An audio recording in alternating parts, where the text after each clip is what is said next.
All right, let's put a proper capper on the year that just happened.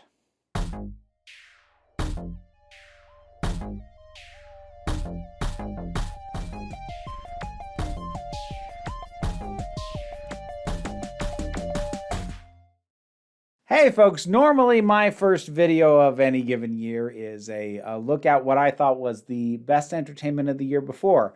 And I am going to do that, sort of. Let's get down to brass tacks and talk the reality of that, though. Those videos never perform very well. And Jessie, with whom I do a podcast, and I had already decided to do a year-end giving some of our thoughts on the top entertainment of the year on the podcast. And so, because I don't feel like doing the same damn thing twice, you're basically just going to get a video version of that podcast here. So apologies to those of you who do also listen to the podcast. This is going to be redundant, although you'll get to see our faces for whatever that's worth. So this is what you get. I hope you have fun with it. And I hope you'll give me a pass on this. I am looking into trying to get more high effort workout this year, but I want to feel like I'm actually going to see some dividends on the back end of that. And these videos never do especially well. But if you're here and you're watching, I hope you have fun. Let's do it. Hello, interwebs, and welcome to the Jumpgate podcast. I am your celebratory host, Jessie, and I am joined, as always, by... a girl who expects to get at least through this glass of wine, if not finish what is left of the bottle. Hey, well, I am not doing wine, but I am doing spiked tea, so with maple rum, so... You're welcome for that. Mm-hmm. It is indeed your maple rum that I am using for this, so thank you. I do appreciate it. It's very good, which I need some more, by the way, if you wouldn't mind sending some. Hello, listeners. I should explain because if you are watching this on YouTube, you may not know what this podcast is, so I'll just let everyone know because normally we have our podcast, the Jumpgate podcast, which is a Babylon 5 and associated franchise media rewatch podcast. But for this episode, which we try and do every year, we are going to be doing our top TV shows, movies, things of 2024, just to wrap out the year and have a fun little celebration. And then also, I'm just going to let you all know that we're releasing this on YouTube because Vera and I are going to be lazy and just make it all one and release it on YouTube for ourselves. Yeah, look, the reality is I've done a separate individual video for my main channel.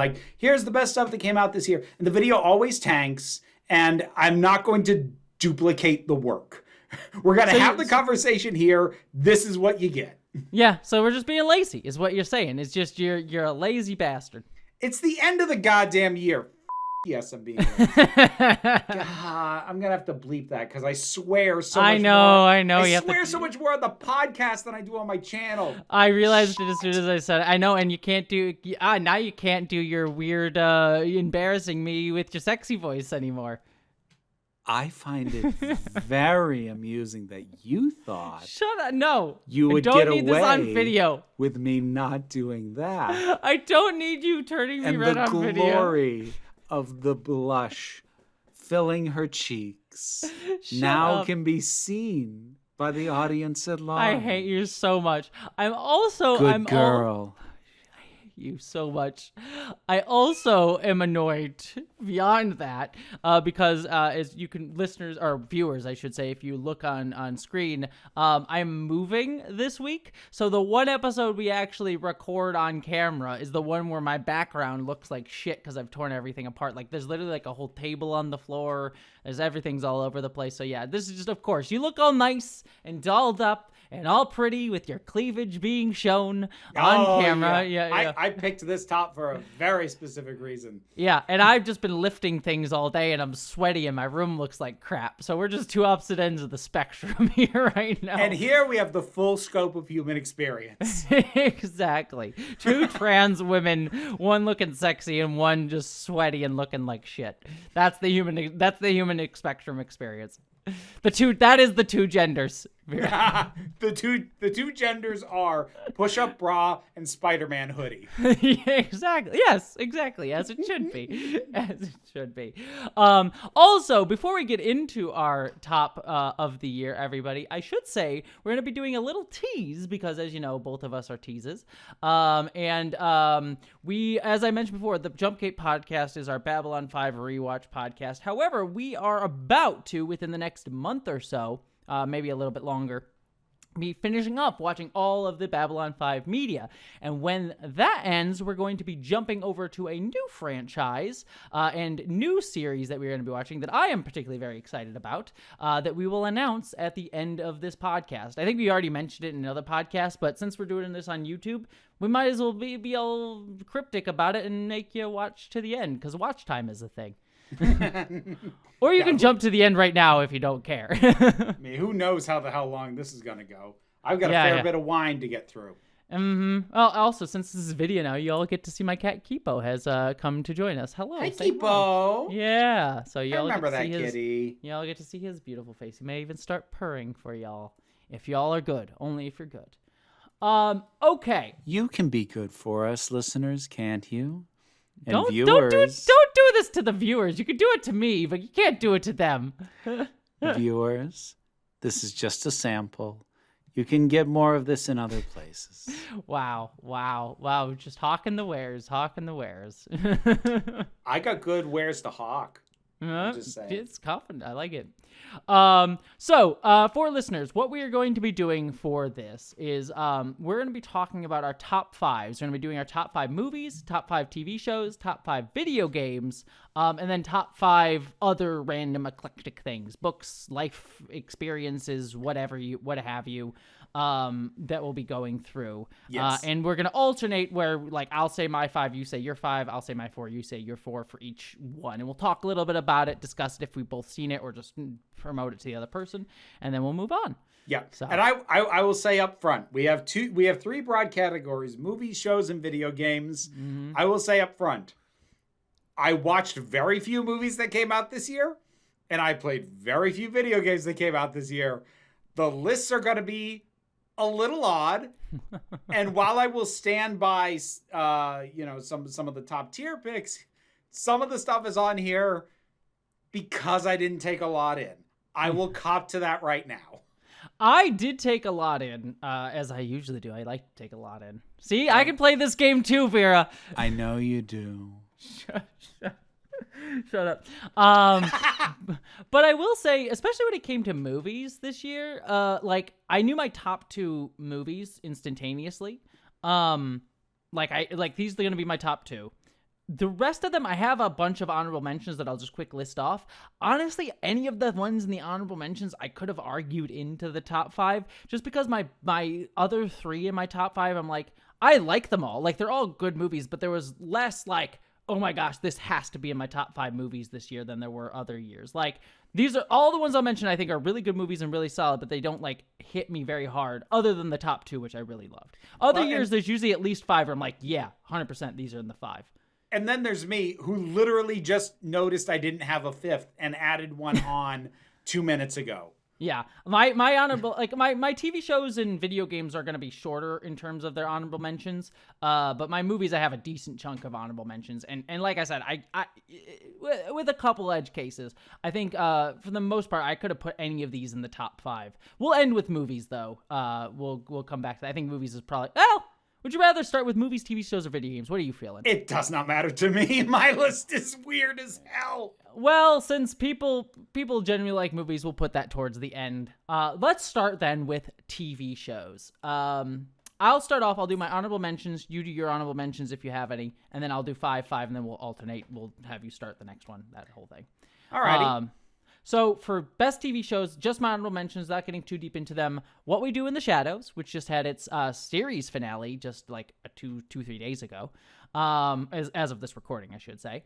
Star Trek Lower Decks, which also had its series finale. I actually overall thought this was a weaker of its 5 seasons, but I love that show so much, and I think it's been a fantastic show and probably my favorite Star Trek show of the modern era, certainly. And then the third one is Slow Horses, the Apple TV Plus show that is like the spy show, starring, why am I blanking on his name? That's Gary Oldman, isn't it? Gary Oldman, thank you very much. Yeah, it's actually I won't spend too much time on it because it's just an honorable mention.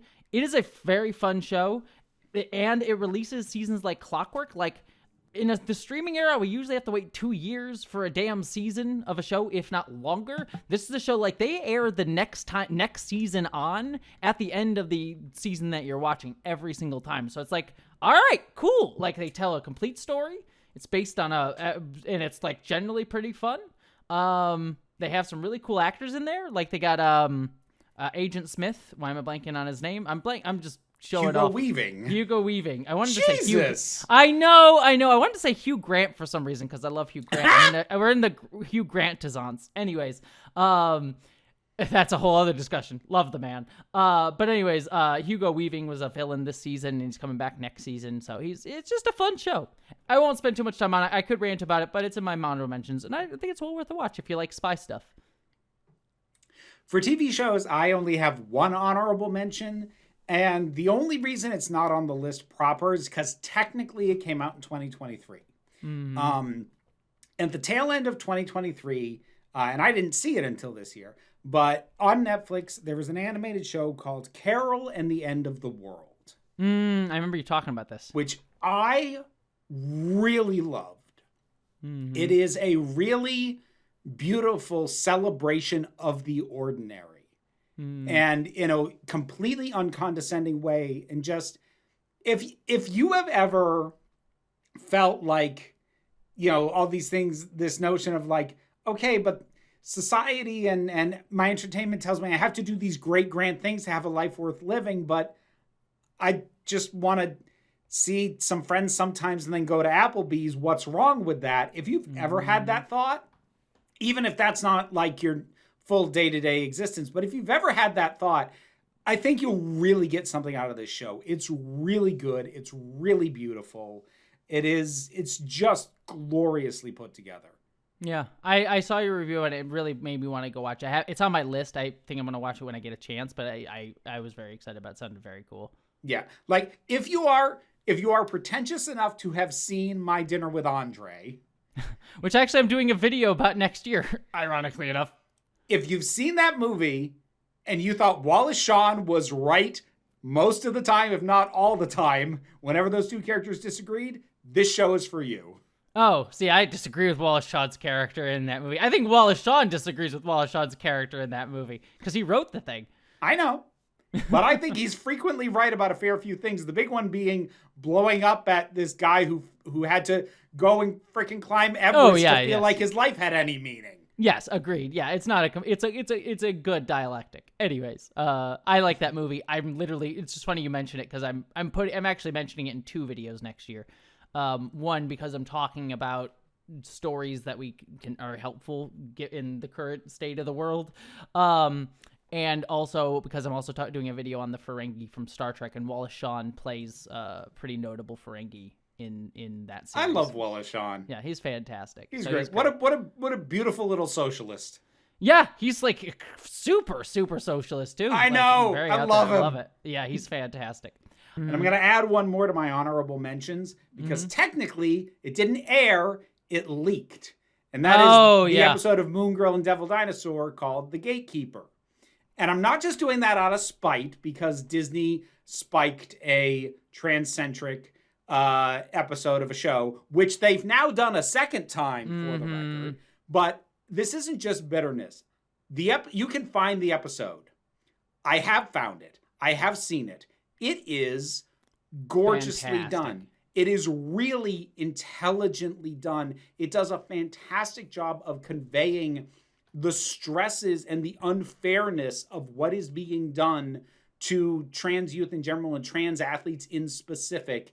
And it is done in a way that is digestible by non-queer and young audiences alike. And it's just really phenomenal. And I can't put it on the list proper because it technically didn't air. But damn it, I'm going to shout it out because it's really good. And if you I would can agree. find it, you should watch it. You should all watch it, and it is fantastic. And it pisses me off that it didn't get made, or it didn't get released, I should say. It did get made. Yeah, it's 100% finished. Yep, makes me really pissed off. Disney can go themselves, just generally. Well, anyways, let us get to our official top 5. My number 5 pick is going to be a little bit controversial, considering, but I think everyone's putting it on their list. Baby Reindeer. I really liked Baby Reindeer. There is some... have you heard about it? Do you know about it? I know about it, and I also know some of the controversy around it. So it was basically a guy talking about his experience being stalked, and there was just enough information in it for people to figure out who the actual real-life person was, even though that person wasn't strictly named. And there's a lot of controversy about whether or not it was okay that he did that. Yeah, so there is that, and Netflix even saying this is a true story at the top, not based on a true story. Like the video, it says this is a true story. So yeah, a lot of steps made were wrong. But so like ethically, there are questions about the show, and whether or not that takes it out of contention for you, I certainly can understand that. I wouldn't say you're wrong for that. That being said, I do think the show is really, really vulnerable and is fairly empathetic to everyone involved, including the woman who does the stalking, and kind of showcases why someone would do that. It's not excusing it or saying it's okay, but it does, and makes that very clear as well. But it is very empathetic and showcases like why both characters get into like this relationship and what they are getting out of it for a time until it becomes really abusive. And you can also tell that the main guy is being very vulnerable in it. Again, the ethics of the situation aside, you can definitely tell that he is trying to be very vulnerable for a situation that was really shitty for him. And I think there's a couple episodes in that show that I think are really super powerful. And so I like, again, if the ethics throw you off of the show, I think that's totally legitimate, but I find it to be a really fascinating piece. So cool. I didn't see it.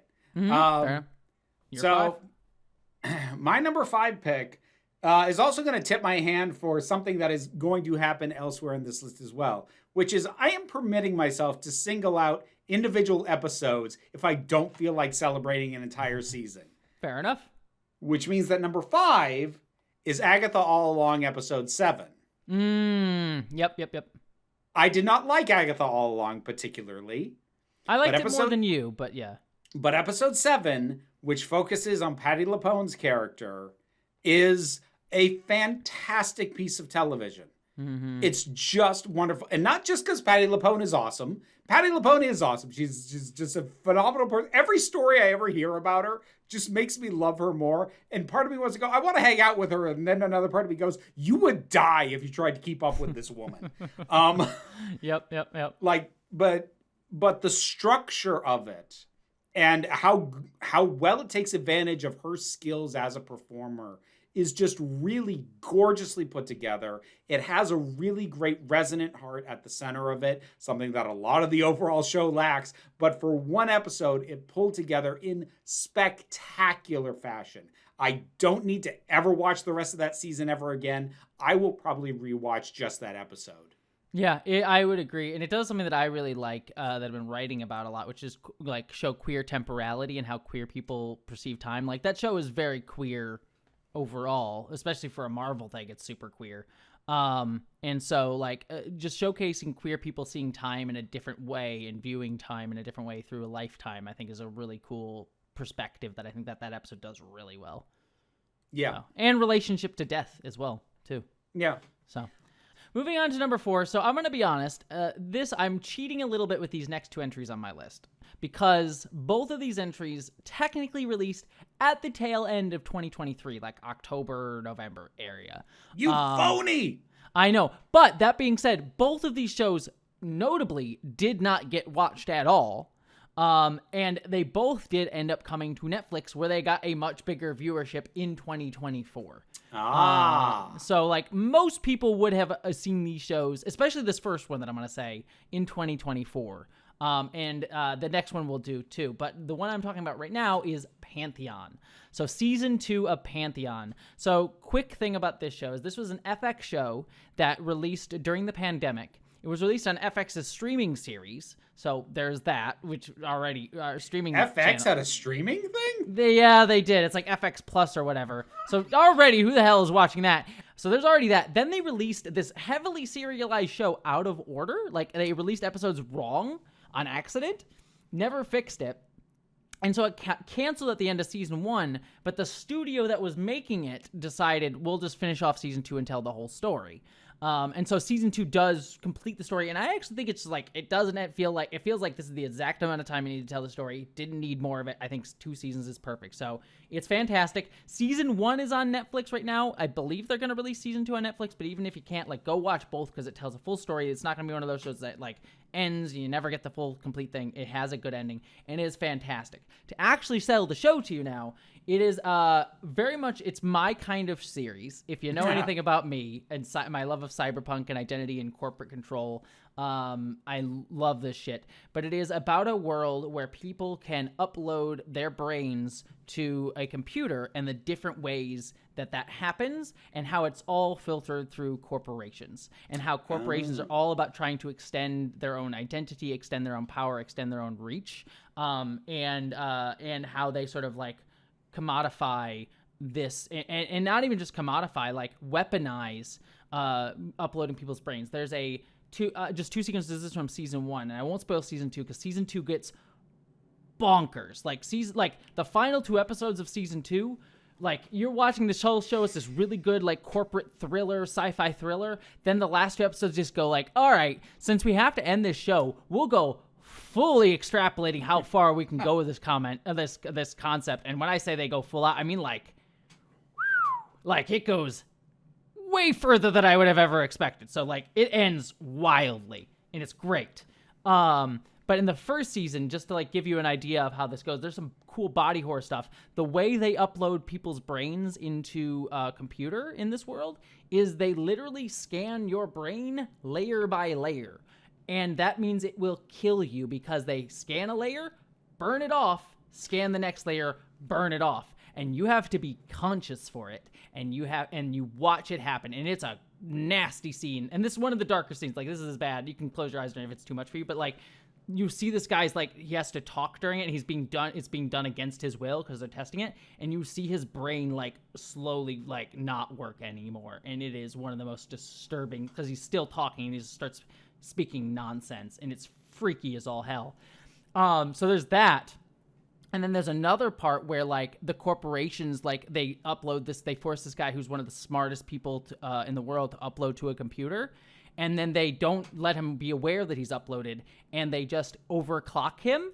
So they are just like making him go to work day in and day out for like thousands of years. Because he doesn't have a body that gets tired. Yep, in just an hour. Yeah, and that's just season 1 shit.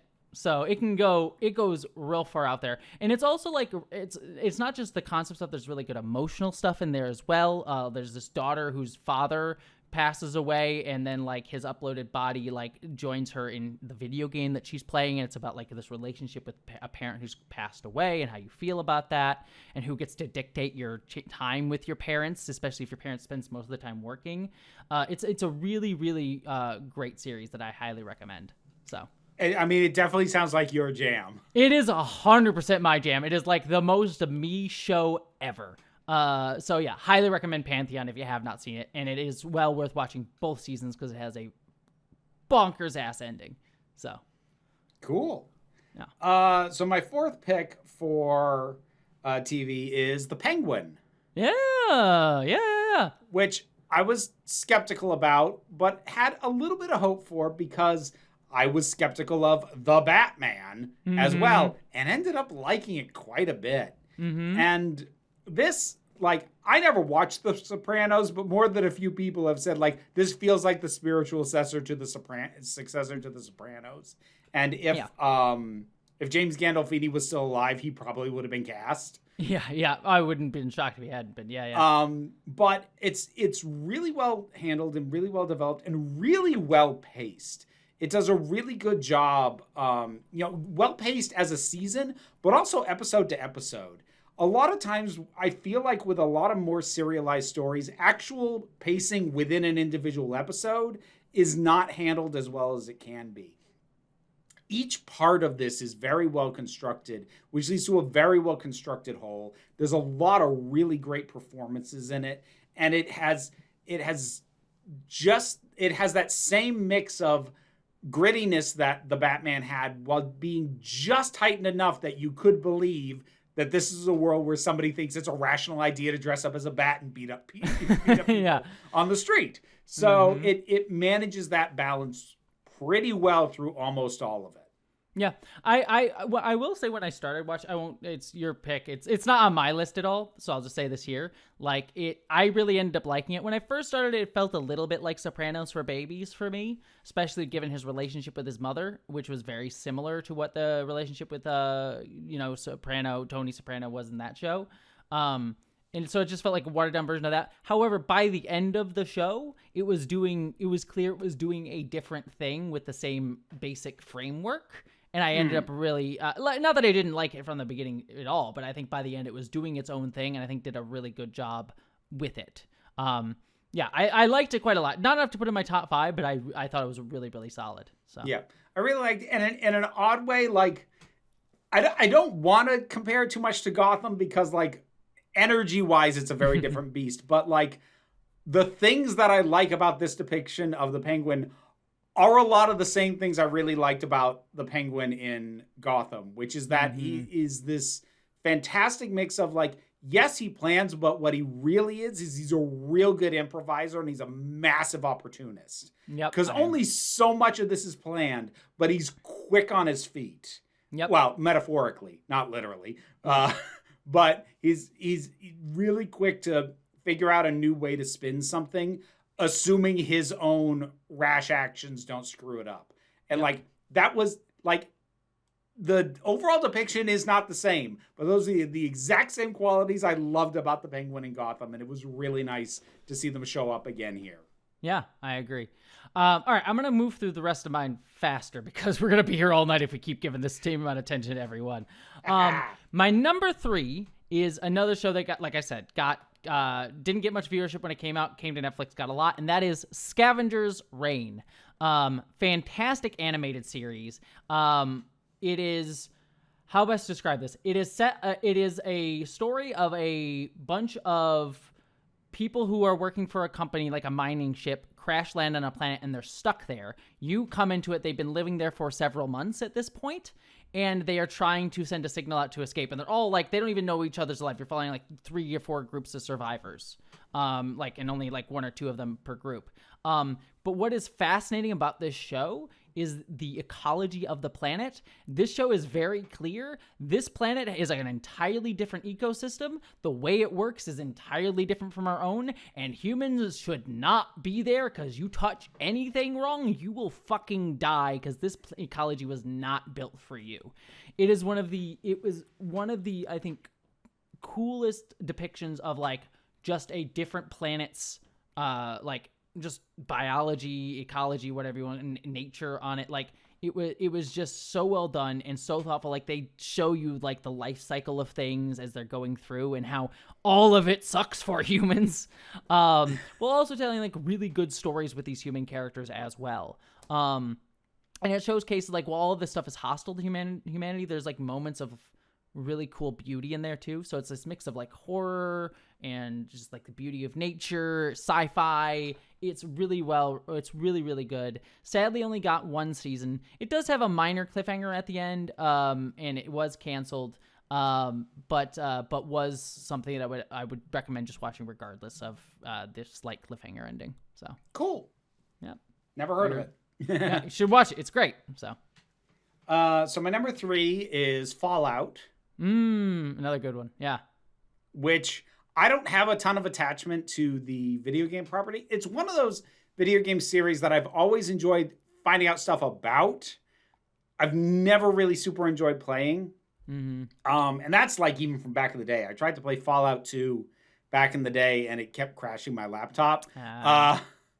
Play New Vegas. It's super great. Yeah. But even like when I tried to come back to it when I was older, like my brain doesn't line up with the pacing of that anymore. I needed to try that in like the early 2000s or whatever, and I didn't. Fallout 3, I got bored with after a bit, and by the time I tried out New Vegas, my motion sickness was just getting way too bad. That was actually the game that made me realize I can't do first person anymore. I just can't. But I've always appreciated the setting, and I think this does a really good job of delivering on what is interesting about that setting while finding a good way to give us characters that are entertaining and fun to be around, whether they appear in only one episode or we follow them for a while. I think it does a real good job balancing all of its elements, and I'm really excited to see what they do with the second season. Very cool. Yeah, I agree. Fallout, not on my list either, but also a really fun show. And I thought Walton Goggins was fantastic in it. Yes, and now suddenly half the population has a crush on a zombie man with no nose. I mean, yeah, that goes without saying for me. It's fine. My number 2 is AMC's Interview with the Vampire. Season 2 in specific. Both seasons are fantastic. I have read the book, saw the movie. I like the book. Like, I understand why it's very, very important. The movie, this show is fantastic. They do some really great jobs to update the characters and they make it explicitly a gay relationship, bisexual as well in case of Lestat. And they also make Louis a black man. And that does actually improve a lot. And they actually wrestle with what that means in the series in a way that's really well handled. They make the bisexuality very messy. They showcase abuse, I think, in a very not in a way that gets at the emotion of it. That's not just here's abuse and just make a spectacle of it.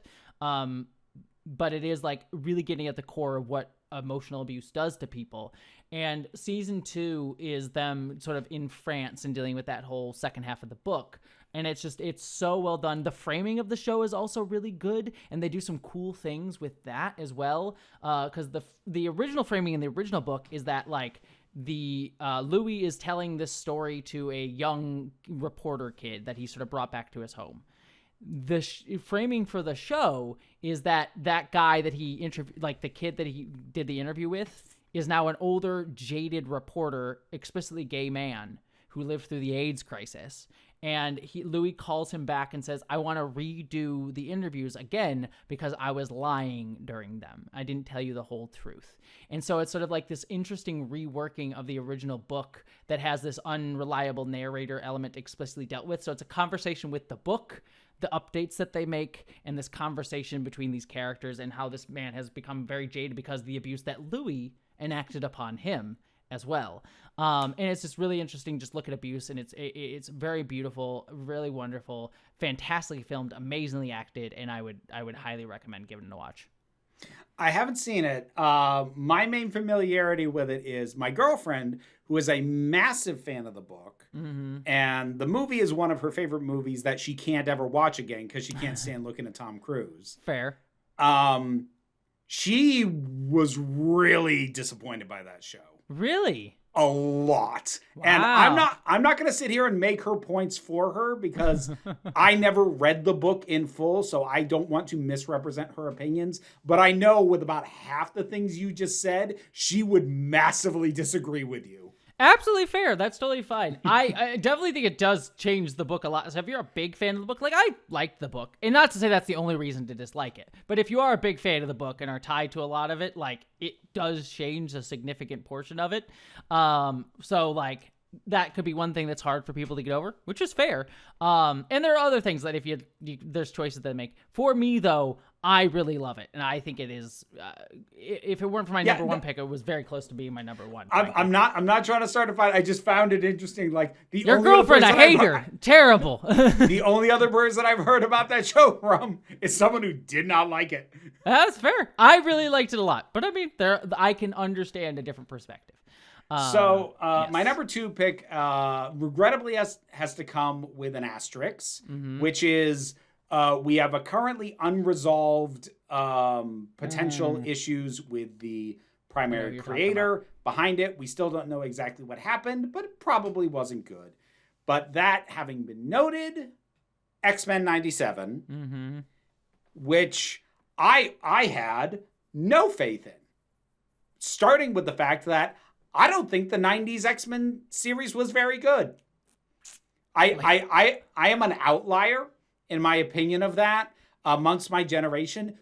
My generation has nostalgia goggles like you wouldn't believe. I'm sorry, show's not very good.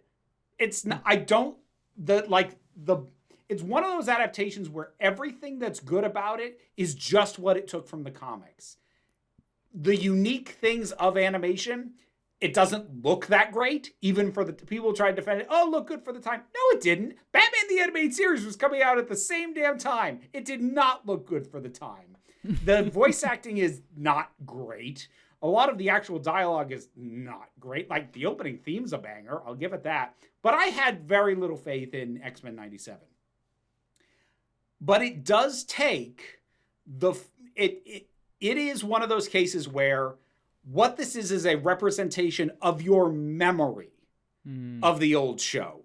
It is how your nostalgia goggles have made you remember the show being, but never was.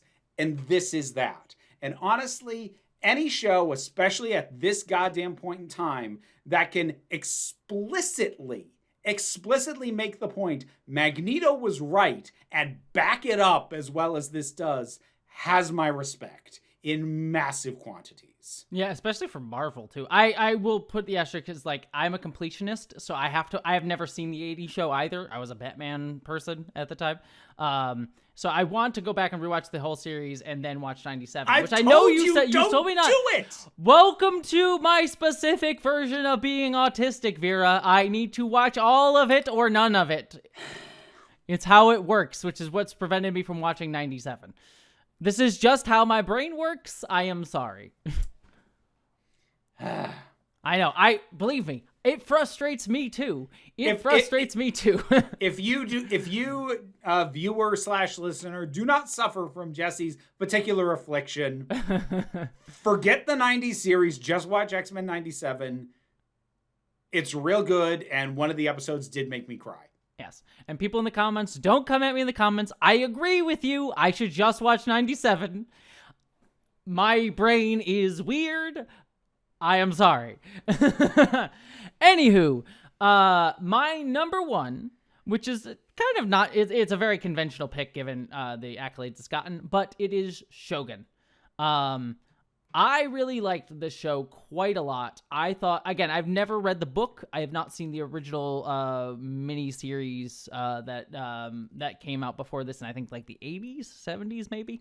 But this was a fantastic update of it. Again, having not seen them. It does not do the white savior story. Which I was really worried it was going to. And in fact is a much better discussion on collisions of cultures and collisions of values and collision and having to learn people's own contexts to be able to fully understand them and what they do. And it is just a very good rumination on like just you need to understand people's own culture before you can ever have any, and you're not even that you should have any comment regardless, but this is really good looking at like how we come to understand each other's cultures and coming to understand each other's as individuals within cultural context. And it does all that within a really cool sort of like Game of Thronesian political machination storyline that like, you know, has some cool epic battles in it, but never like is like overly spectacle. It's always focused on the story of the characters and the politics and the cultures. And I think it just does that really, really well to the point where it was very clearly intended and written as a one season show. Because it did so well, they have chosen to do a season 2 of it. And I am very skeptical of them being able to do it again. Because I think it just works so well as just an individual piece, and it's clearly being done because it did really well. So more money. But we'll see. I'll give him some trust. But like this season was a fantastic season and well worth your watch. Heard good things, didn't watch it. So for my number one pick, we're gonna circle back on to where I started, which is reserving the right to single out individual episodes. Yes. So with that in mind, my number 1 will go jointly to Doctor Who Season 1. Nerd. Episodes, I believe it's 4 and 5. Those being 73 Yards and Dot and Bubble. Which are very different, but are both absolutely fantastic episodes of this show in specific. In the case of Dot and Bubble, really, really, really good socially conscious sci-fi. And in the case of 73 Yards, really, really good dark fairy tale folk horror. They are very different feeling. And I go back and forth on which one I think is better. I think as a product, Dot and Bubble is a little bit better.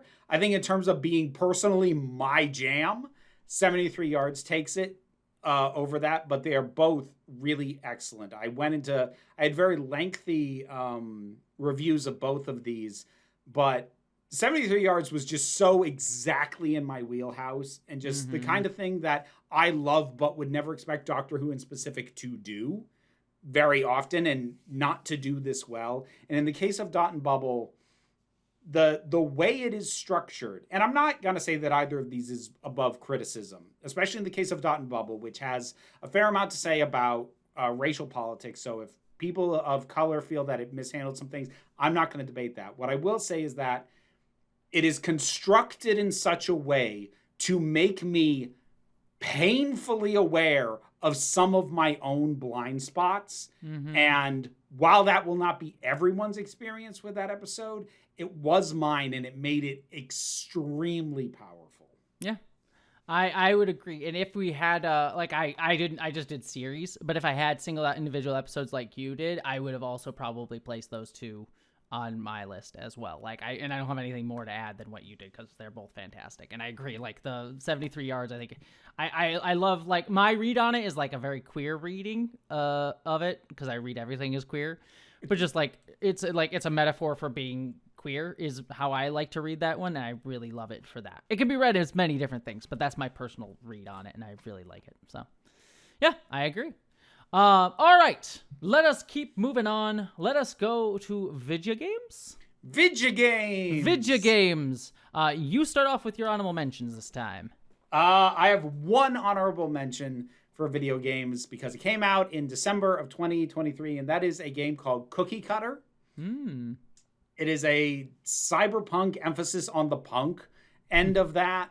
Metroidvania, where you play an android with a robotic talking vagina who sounds right up my alley too. Beats the ever-loving crap out of whatever is in her way as she goes and tries to find her creator. And if you were watching MTV in the 90s, it's not a straight lift in terms of the visual aesthetic, but the feel of the visuals is very Aeon Flux. And it is a classic Metroidvania through and through. It follows that structure almost to the letter in terms of, areas opening up as you get new traversal abilities and going back to old areas to open up points you couldn't get to before. It's all very classic, Castlevania Symphony of the Night, Super Metroid style stuff. But the thing that gives it a little extra boost is the aesthetic and the raucous energy of it. Yes. Well, I will go through my honorable mentions just quickly. I won't delve too into them, but I'll just say Pacific Drive, which is a game that I would not have expected to like because I usually don't like that kind of thing. Balatro, and Astrobot. Astrobot actually would have been on my list. My only knock against Astrobot, because I think it's a fantastic mascot platformer, which is one of my favorite genres ever. Banjo-Kazooie is one of my favorite games. The only reason is there's just a slight bad taste in my mouth about it just being a clear, advertisement for the PS5. Yeah, and it doesn't have enough of a personality on it. So, there is enough there that I could see them building on it and having its own personality, but it's just feels so corporate in some ways to me that the original, it's a fully original game, really beautiful. I'm praising it. The thing that just keeps it back is the element of it that I'm but this feels like a commercial and I don't like it. Well, I haven't played it, but the commercial aspect is also really weird because Yahtzee Kurosawa pointed this out in his review of that, that of all the games referenced that he could find, I saw this, yeah. only 2 actually require a PS5 in specific. Yes. And a full 20% of them actually cannot be acquired and played on a PS5, but they are referenced anyways. Yep. They have a Bloodborne reference, and I want a Bloodborne sequel and or remaster, but whatever. Yeah, but it's a phenomenal game, and I think like if they do an Astrobot 2, they won't do this because it's got too much tied in the PlayStation brand. But like if they did the exact same game and just like gave it more of its own story and world, I think that it would be on my number 1 immediately. But it's just because technically it would be an Astro 3 because there was Astro's Playroom. Actually, technically it'd be Astro 4 if you want to go actually, because there was Astro VR first, then there was Astro's Playroom, then there was Astrobot. So don't come at me with your actuallys, all right? Since you did remember to say actually at the start of your answer, you do get the point. I know. I played that board game recently too, it was a good board game. The show is great too, but the board game is fun. The show's fun. Yeah. All right, you're number 5. For video games, the list of video games that I played this year that actually came out this year is basically 5 games long. So number 5 is Hidden Cats in Jigsaw Puzzle. Beautiful. As an unwinding thing, I have been fond of the Hidden Cats in blank series. It's like Hidden Cats in London, Hidden Cats in Paris, Hidden Cats in New York, Hidden Cats in Spooky Town, etc., etc.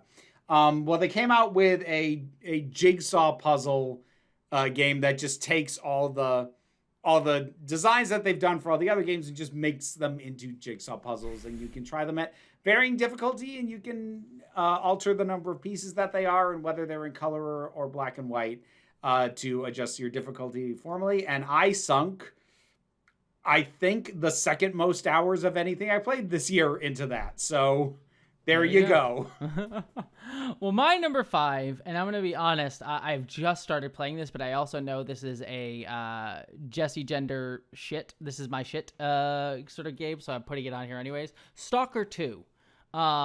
It is a kind of Skyrim-like, kind of Fallout kind of style game, like big open RPG, but it is set in a kind of sci-fi version of the Chernobyl disaster zone.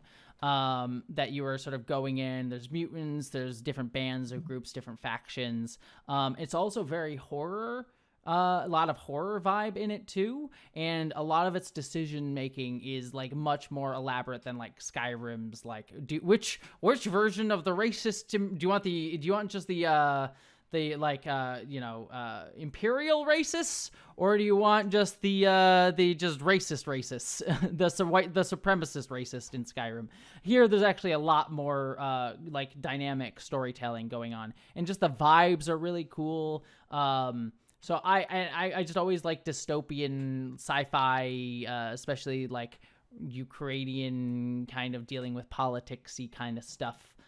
Game. Also, shout out to the team, because they made that game. It's a Ukrainian-based team. They had to literally move during all the shit that's happening in the Ukraine right now, and they still managed to finish it. So, like, hell yeah to them. Good on them. Fantastic game. I can't speak too much about it just because I've only just started it, but I've already can tell, like, it is very much my shit. I reserve the right to pull it from my list if, like, I get to the end and it's like, suddenly it's politics or utter shit, and it's like, fascism's great, actually, or something like that. But for right now, I really do love it. Hail Putin! Yeah, right. So my number 4 is Duck Detective, The Secret Salami. Of course. This is just so your games. So this is a point-and-click adventure. It's pretty short. It actually, so like, I've gotten into some relatively recently made but retro style point-and-click adventures in the last few years. Sort of my go-to thing that I point to for those is the Dark Side Detectives. Mm-hmm. And like, this is only one mystery that lasts about as long as one of the longer Dark Side Detective mysteries does, but it's fully animated, it's fully voiced, whereas something like Dark Side Detective is just text. So it is very wonderfully visually produced and has a a very game voice cast they go all in on whatever it is their character's deal is. They go all in on it. And you play and it's all anthropomorphic animals. So you play a duck detective who is fighting a bread addiction, going to an office to figure out who stole somebody's lunch out of the fridge. Huh. And it expands out into a greater mystery naturally. But you have things like the customer service cat who is hopped up on 1 million energy drinks and is really irritable. You have the crocodile tech guy who nobody really likes because he's off-putting and a little weird and voiced by Brian David Gilbert. And you have all these oddball characters, and it's just fun and cute. And it's getting a sequel, so I'll have to try that because I like my Brian David Gilbert. So yeah, it's a fun little game. I enjoyed it. All right. Well, my number 4 is Indica. I've heard about this one. This is a wild game. Best way I can describe it is about a nun who is sort of looked down on her nunnery, may have some mental health stuff going on, where she is hearing the voice of what she thinks is the devil. And she is sent on an inane task to deliver a letter by the nuns. And she runs into a soldier who believes that he is hearing the voice, a criminal, I should say, not a soldier, a criminal who believes he is hearing the voice of God. So yeah, the devil and God, a nun who's hearing the devil and a criminal is hearing God are going on a journey together. That being said, so there's like interesting discussions on faith and religion.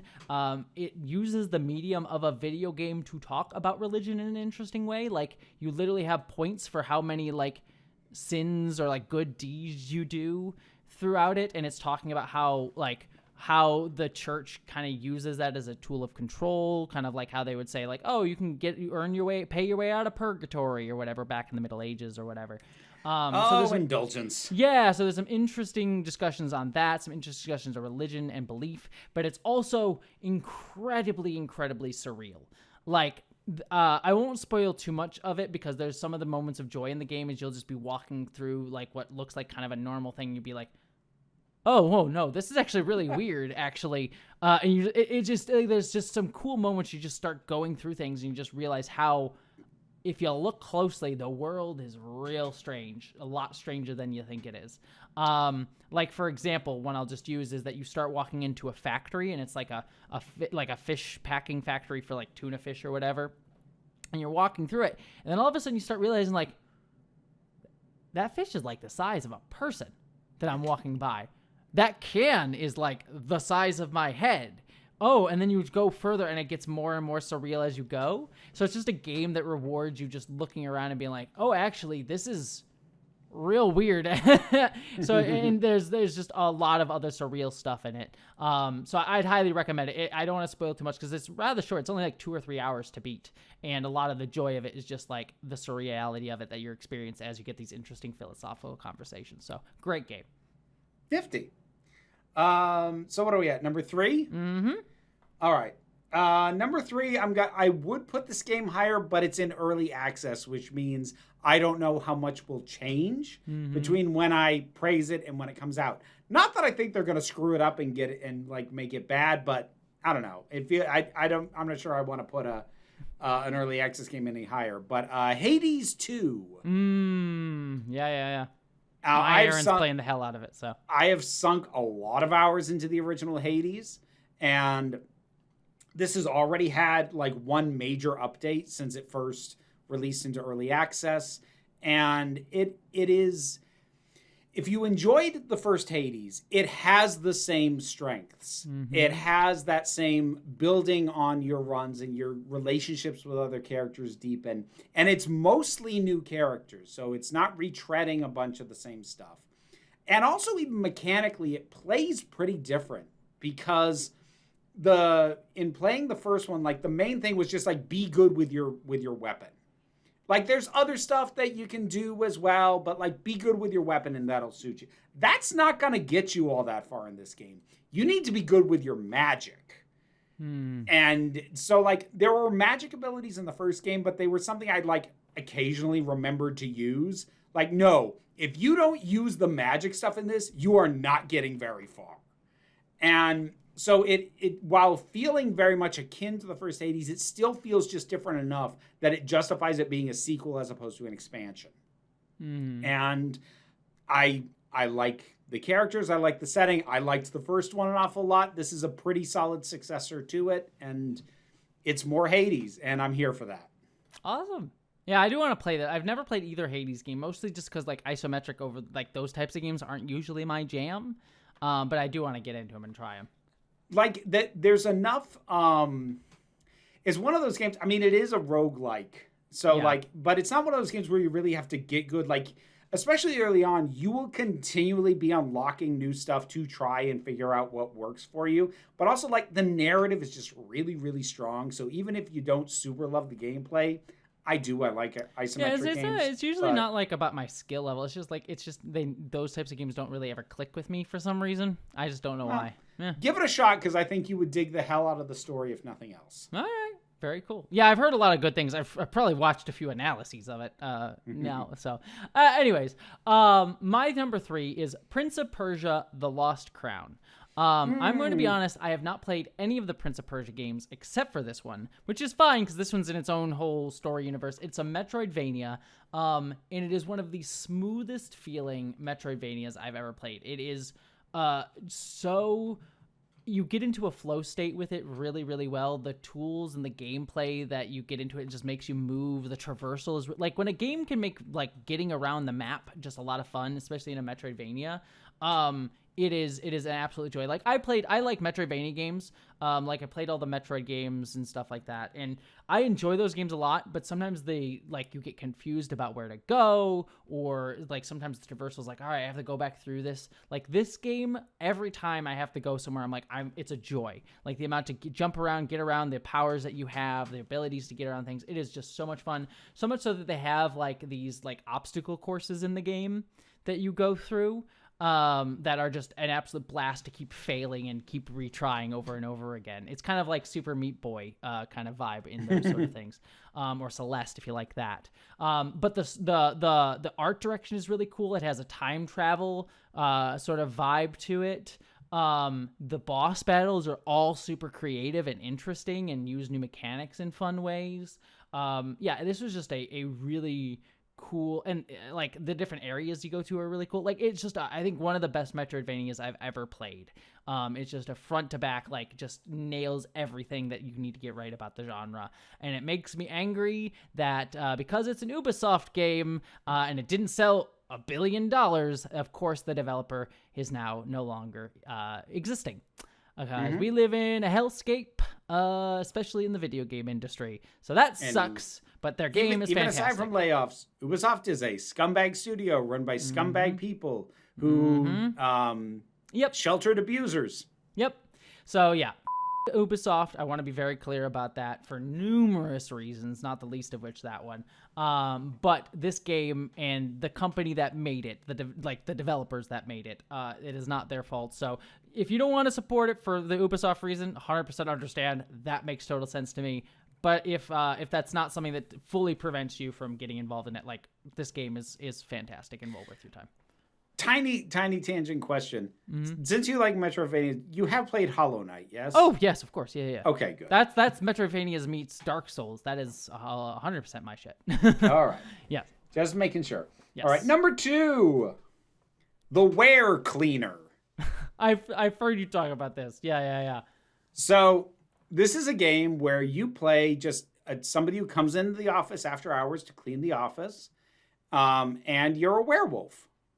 And normally that's not a problem because normally you're able to like do your shift and go home and, you're only transformed at night. But the problem is the boss has decided all hands on deck, everybody has to come in and work late shifts, which means you're going to have to come to the office in your werewolf form. And if you spot somebody, you can't stop yourself from killing them. And if you do, you now, in addition to all the other cleaning up you have to do, you now have to clean up the body as well, lest the body get spotted and somebody else go, oh my gosh, and then you end up killing that person too. So it is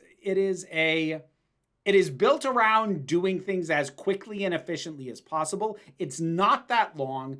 To get to the end in the strictest sense, probably about 2 hours. But after that, it's going to be about like mastering, getting it done faster, getting it done without killing anybody. Although that having been said, killing people it's not a failure state. It's just more to clean up. So it does slow you down. And there is a nice undercurrent of, screw up or management. But as a bonus, it's free. Oh, I need to play.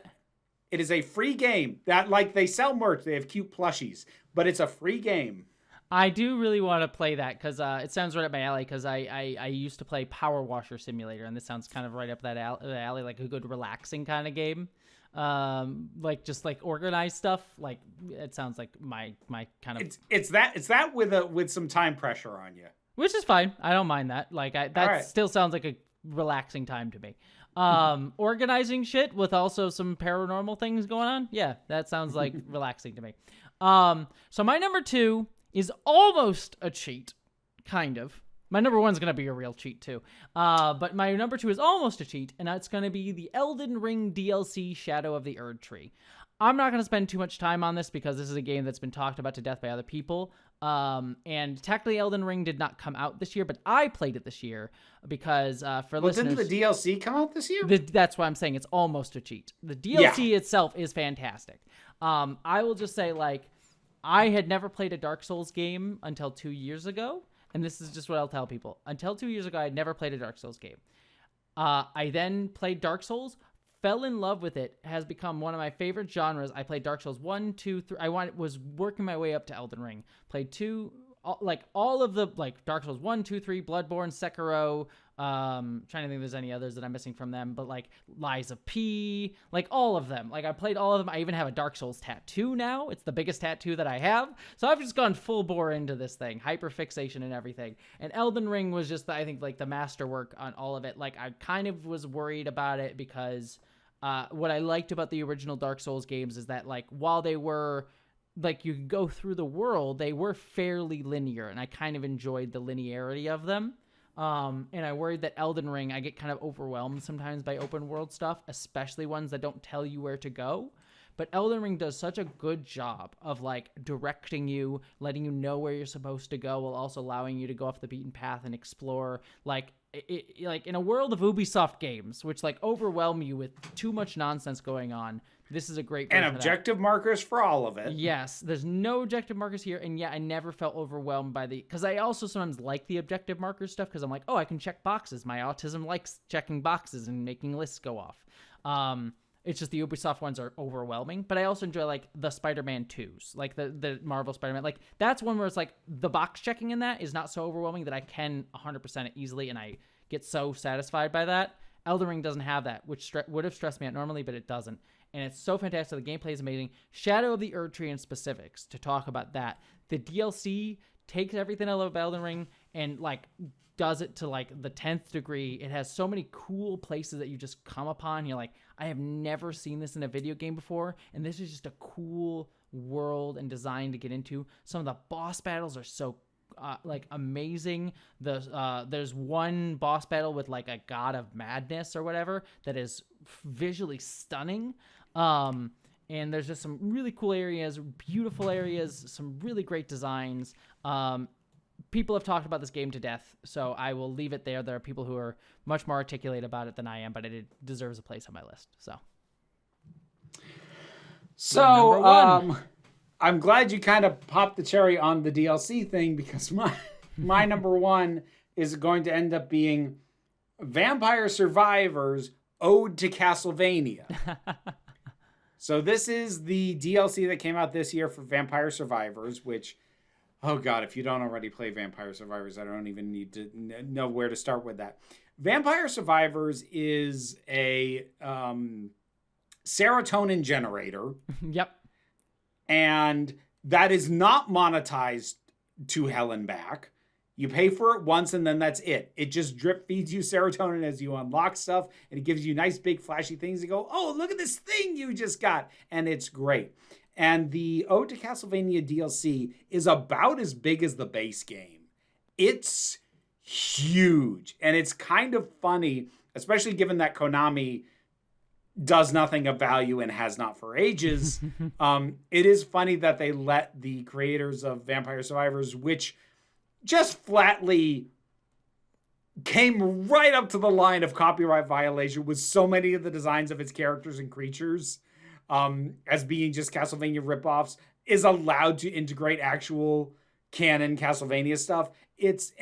Especially if you've played Vampire Survivors, this DLC also works a little bit differently. It's a bit more linear in an odd way than Vampire Survivors usually is, which is just move around this big open area and survive to 30 minutes if you can. Whereas this, like, certain areas will only open up if you beat a boss first. Mm-hmm. And so, like, they've messed with the structure in a way that gives it a different feel while still giving you the Vampire Survivors experience, and it's a good time. I played some of it, and yeah, it's fantastic. Great for flights, but also great for, like, podcast time. It's like another good relaxed game for me. It's a real good second screen game. Yeah, it really is. So my number one is also going to be a little bit of a cheat, though I will say both of its DLC did come out this year, and they're both fantastic, especially the second one that just came out, The Lake House. It's really good. But this did technically come out last year, but I only played it this year, and it has skyrocketed to, just like the game that was made by the same company the year before, become one of my favorite games of all time. And that is Alan Wake 2. I adore this game. I'll also talk about its DLC in specific in a second, because that's technically what did come out this year. But the game itself is this wonderful horror piece, but it is extremely surreal, and it is this really fascinating discussion of art, what it means to make art, power dynamics in the creation of art, how who gets to control other people's narratives in life. In art as well, all doing it in this really weird ode to Twin Peaks and Stephen King. It also has like Norse god rock in it. There's like a section, it just gets to be like, it's a horror game, but it's also weird as shit, because there's like one level in the game where like all of a sudden it's a musical. And it's like a rock musical randomly that you're like going through. And it has such a strange structure too, where you get to play different parts of it. There's a coffee world. There's a coffee world theme park. Like, it's just a weird, surreal game that is about art, power in our society. Who gets to dictate art? What it means to create art? Where art should come from as a person. And what it means to create art from your heart. It's absolutely fantastic. And to talk about what came out this year in specific, the Lake House was a DLC that just recently released, and it is a fantastic, I think probably the best articulation in any media I've ever seen of how corporations strip meaning from art and force artists to just make meaningless nonsense, and the danger of that and what it does to art. I'm going to talk a little spoilers here on this one, just because I need to vent about it somewhere, because it was so fantastic. The way the world of Alan Wake works is there's a like plane of existence that you can go into that when an artist goes into it, their art affects reality. So Alan Wake in it gets sucked into it, and he writes his detective novels, and they like change the world in some way. And sometimes he does that to influence people to save himself. A black woman in the first game, so there's like conversations about that in there as well. But in the DLC, there's this government agency called the Federal Bureau of Control, and they're trying to experiment on this and trying to control it. And there's this couple, these two scientist couple that are running it, and they have very different views on how to try and do experiments. One takes one artist and forces him to keep making art over and over and over again paint the same pictures that they force him to make with, and he has no intent whatsoever. Like, it's just like keep making it, and he's just sucked dry to the point where he's like, I can't feel anymore. I don't know what my art is anymore. I hate it. I despise it. I don't want to make anymore. And the last thing he makes is he dies by suicide, just for a warning on that, and uses his own blood to draw a painting, and the painting is just anger. And because that's a thing with feeling, and it's a real thing, that's what starts off like killing everybody in this facility that they have to go and save. And so it's this painting that is just this man's anger and having had his love of art stripped from him. The other member is, they are the other scientist. They make essentially machine learning AI, and they are trying to recreate Alan Wake's abilities. And so they teach an AI all of Alan Wake's writing, don't have enough to make it coherent. They don't have enough to feed the like learning.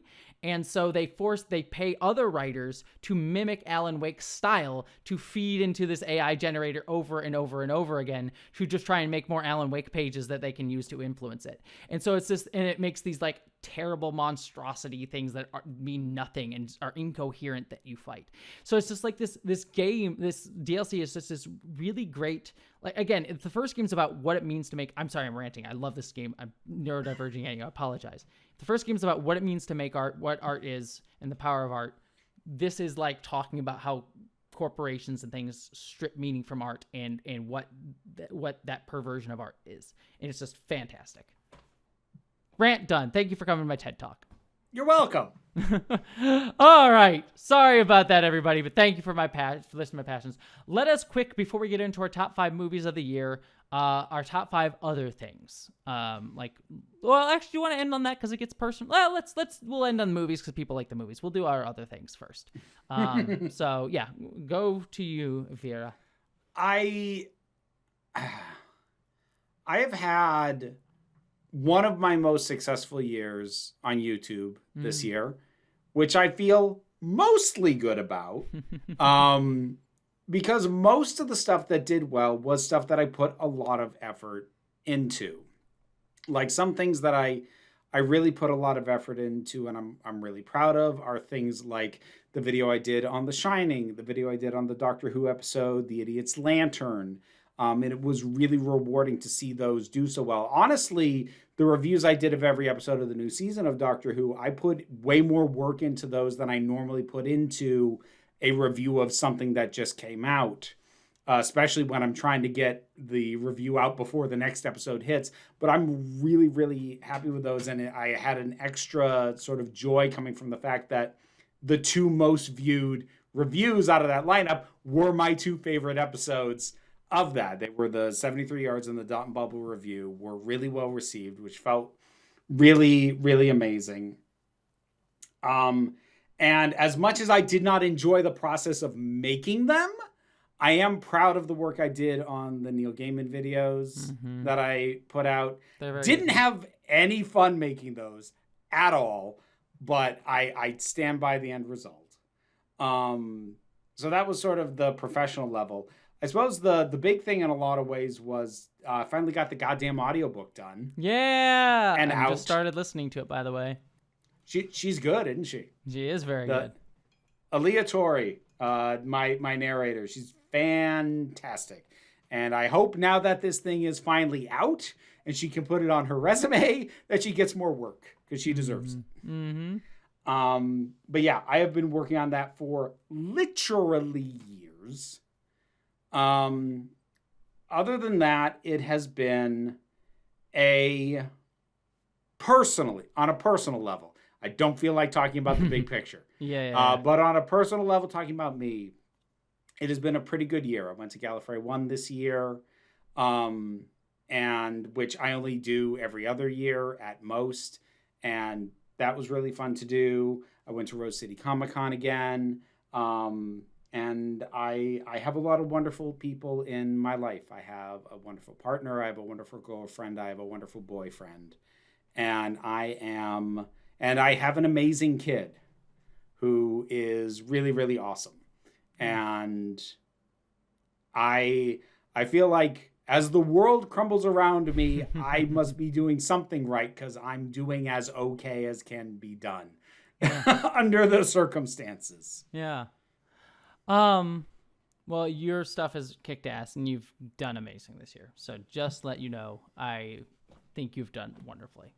Thank you. On my end, yeah, to kind of go into that, it's been weird because I have done things that I'm super proud of this year, but also it's been like in areas that isn't the like day to day in weird ways. Like this on YouTube, I haven't particularly grown a ton. There's a couple things that I am very proud of that I've done on YouTube. Like in particular, my Dreaming of a Queer Internet video. I think it's that was a good one. I was really, really proud of that video. And there's a couple others too, but for the most part, like a lot of it was just because I was working on identities, which we'll talk about in a second. It was just a lot of like, yeah, keep it going. Like, I'm not saying I didn't like a lot of what I did, but it was a lot of like, you know, I don't have as much time and energy to put it like all the work that I normally do. So once identities ended, like Dreaming of Queer Internet and a few others, like super proud of and I love, and I'm so proud of it. But like YouTube itself was kind of up and down. It's been kind of rough for numerous reasons. I did a whole video on it, but like hasn't been exactly the most inspiring place for me, even though there are things that I make on it that I do feel inspired by. So like very up and down mixed feelings on that level, professionally. Also, like year started off rough. My cat Newt passed away. And that was like rough on all of us, for me and my fiance.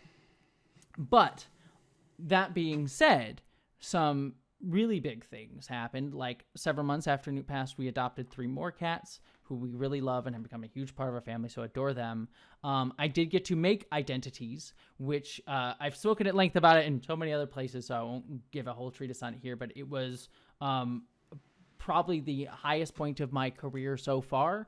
It was something that like I learned a lot. I'm so proud of it. I still see the flaws in it, but I like think that that's like, oh, I love that because it means I have places to grow and want to grow, and it makes me feel excited that this feels like this is a wonderful, cohesive piece that expresses something that meant a lot to me, but also is like a learning experience to do more, and hopefully I get to do more, and there's already chances for that, that I'll be talking about next year. So like it's something that I just feel very, very proud of and feel so happy about and so excited about. And it reminded me why I love making art and making things, why I got into doing this in the first place. And it was just so much fun to just write and create.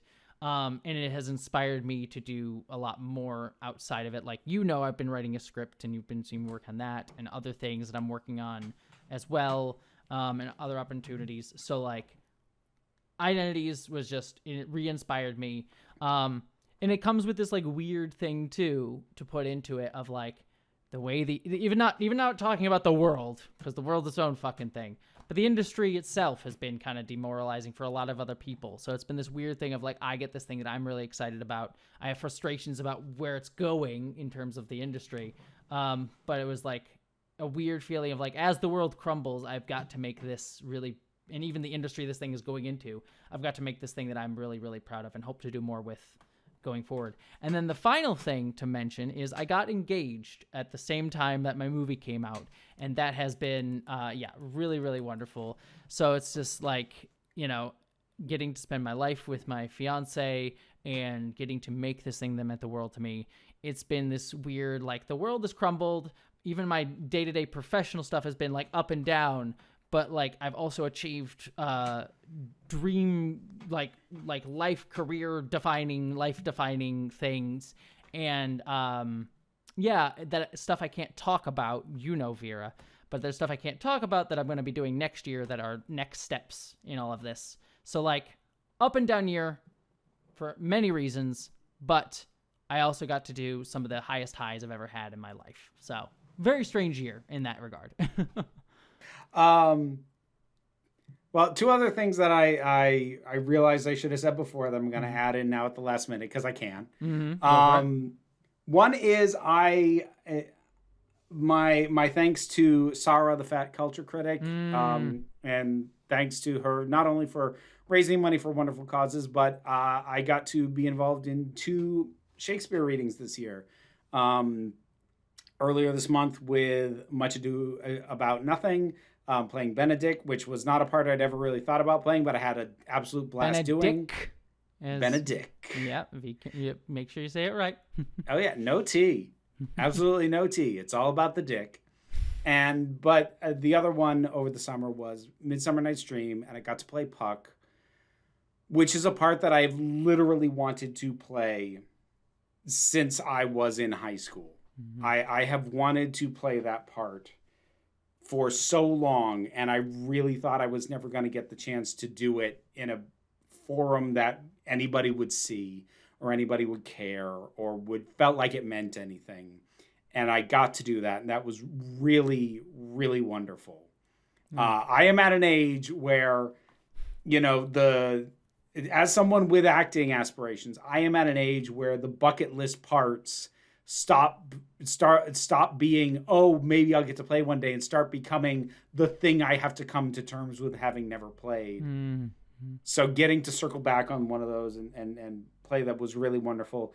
And on a more frivolous note, my spicy content got spicier this year. Hell yeah! So, I'm always here for spicy content. Oh yeah, if you follow that stuff, which if that's what you're looking for, look for Vera Wild spelled WILDE, and on certain sites, which I don't think YouTube would like me naming, content has gotten quite spicy indeed. Spicy. So seek me out there if that is your jam. Yeah, well, do that, folks. Yeah. As soon as I get a Centauri wig, yeah, I expect you to sign up. For listeners who do not listen to our show regularly, there is a bet where the Centauri, if you haven't watched the show, I'm going to keep this PG. If you haven't watched Babylon 5, there is a species called the Centauri, and we learn that their reproductive organs are distinctly different from human organs. And I have just made a bet with Vera that I will sign up to her spicy content if she does a Centauri cosplay that is spicy, let's just say. So that I'm waiting for that, and when that happens, I will sign up, but not until then. That being said, too, just to wrap up, sign up as in sign up to see it, not make her own OnlyFans. Yes. To be very clear. Last thing before we move on to the top five movies is like kind of going along with identities and like other elements of this. Like as the world again goes to shit, we don't need to talk about it. One of the best things about identities for me was just getting to be collaborative with a bunch of queer folks, including Vera. As much as I give you a shit, it was like, again, I kind of alluded to it earlier, but like the reason I got into filmmaking is because it's collaborative and because it's about building these cool things together with other people. And it was just an honor to be able to be a director on a group of like really cool people. And getting to like make a thing and facilitate other people's art, which is ultimately what I realized being a director comes down to being in a large part, is just helping other artists facilitate themselves onto a specific story. And that was just an absolute honor and amazing, and reminded me of why I wanted to do this. Because, as much as I love doing, again, I've been sad about YouTube, but like I do enjoy YouTube. I do enjoy creating for YouTube, but it is sometimes a very lonely endeavor. Podcasts aside, with friends. So it's nice to be able to do things with other people and make things with other people and build things with other people. It reminds me, it's something I think we all need to be doing, even outside of creating art, just generally. So yes. That said, for the record, I enjoy working with you. Oh, I do. Yeah. Like here on the podcast, but like it was really nice to watch identities come together. Yeah. To read the early draft of the script, to voice your pitch video on it, to see and give my thoughts on some of the ideas you have for what could potentially happen with it if you do get the chance to move forward with it, or the script that you've written since there. I've really enjoyed reading that and giving feedback on that and just talking to you about it. You have a real passion for the things you want to make, but you are also an immensely good listener when it comes to taking in other people's thoughts about your own work. And that is not an easy thing to be.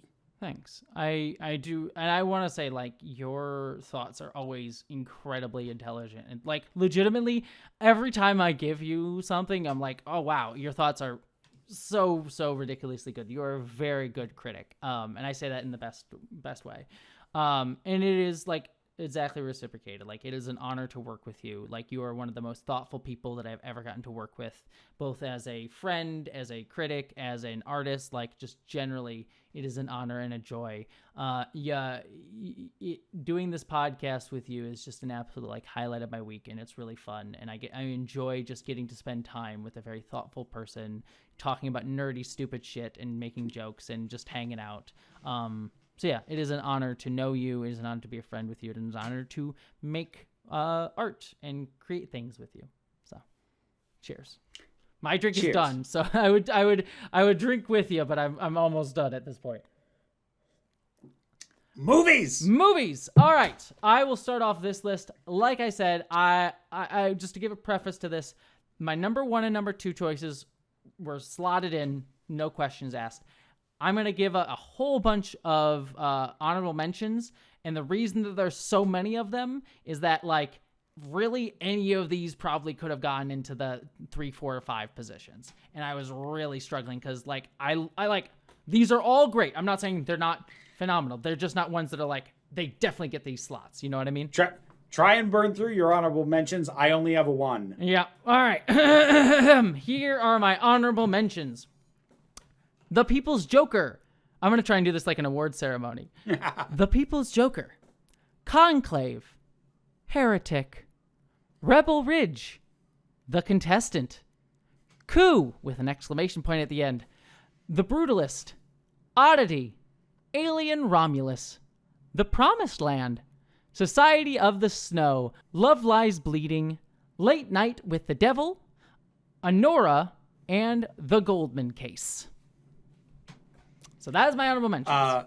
Because I don't have a full list, I can give a short explanation for mine. Honorable mention to Inside Out 2, which is a very good movie that I did not enjoy the experience of watching at all. Not because it is not good at what it is doing, not because it doesn't depict what it's depicting very well. I actually think, especially having talked to some people who have anxiety who have watched it, its depiction of that, both internally and externally, seems to be very well thought out.